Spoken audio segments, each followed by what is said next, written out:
उत्तराखंड राज्य एक पर्वतीय इलाका है और यहाँ की संस्कृति इसे अन्य राज्यों से अलग बनाती है। यहाँ पर्वतीय इलाकों में तमाम ऐसी सभ्यता और संस्कृति हैं जो काफ़ी जिनका इतिहास काफ़ी पुराना है और कई ऐसी चीज़ें हैं जो धीरे धीरे वक्त के साथ विलुप्त भी होते जा रही हैं।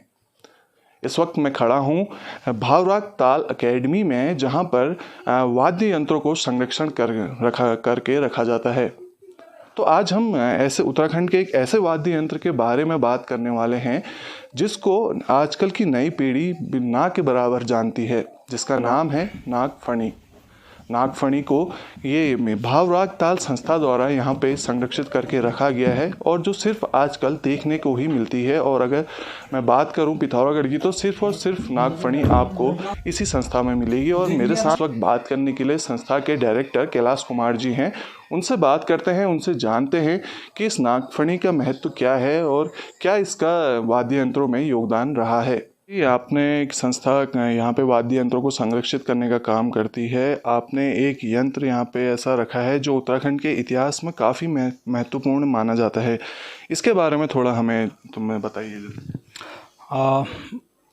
जैसा कि आप लोग देख रहे हैं कि आप ये भावराग ताल नाट्य अकेडमी में, और यहाँ बहुत सारी जो प्राचीन जो चीज़ें हैं, चाहे वो वाद्य यंत्र हो चाहे वो यहाँ का जो लोकल हैंडीक्राफ्ट हो, वो आप यहाँ देख रहे हैं।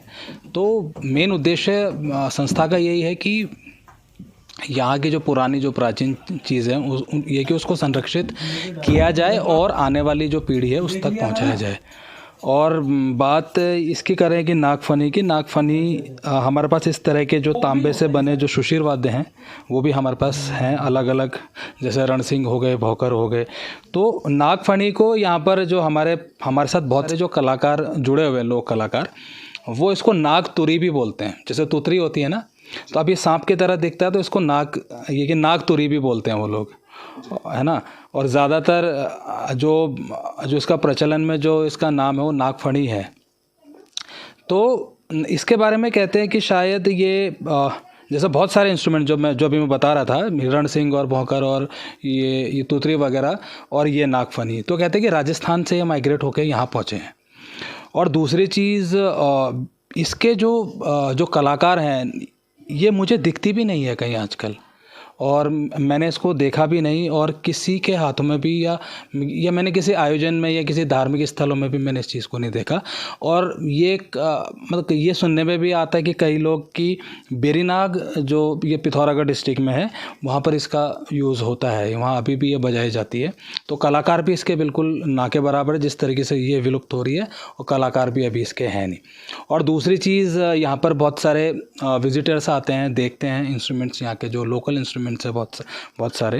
तो ये चीज़ें हैं। तो हमें लगता है कि हमें अपनी चीज़ों को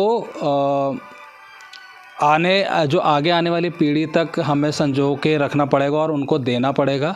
और इसमें जो शहर के या जो जनपद के, चाहे वो प्रशासन हो चाहे वो लोग कलाकार हैं जो कलाओं के ऊपर काम कर रहे हैं, तो मिलके एकजुट होके इस चीज़ पर काम करना पड़ेगा कि अपनी जो धरोहर है उसको उस पर काम करना पड़ेगा और उसको संभाल के रखना पड़ेगा, ताकि हम आने वाले जो पीढ़ी है उसके लिए ये कि उनको कुछ दे के जाएं हम यहाँ से। बहुत बहुत धन्यवाद कैलाश जी हमसे बात करने के लिए। जैसा कि ये इंस्ट्रूमेंट आप देख रहे हैं, इसे नागफनी कहा जाता है और ये तांबे का बना होता है।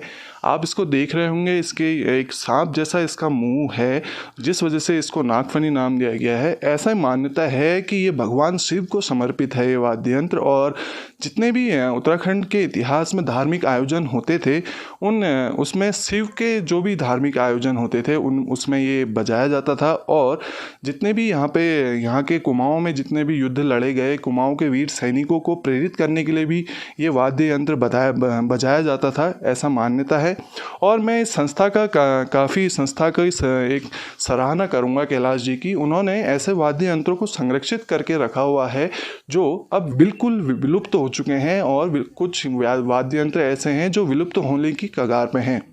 बात अगर नागफनी की करूं तो अब इसके, जैसा कि कैलाश जी ने बताया, अब इसको बजाने वाले लोग भी नहीं हैं और ना ही इसका संगीत आजकल की किसी पीढ़ी के व्यक्ति ने सुना होगा।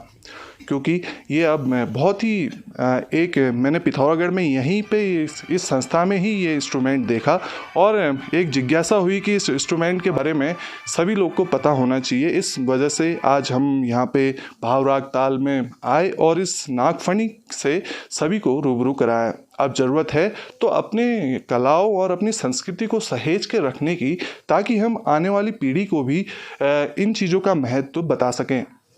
पिथौरागढ़ से हिमांशु जोशी, न्यूज़ 18 लोकल के लिए।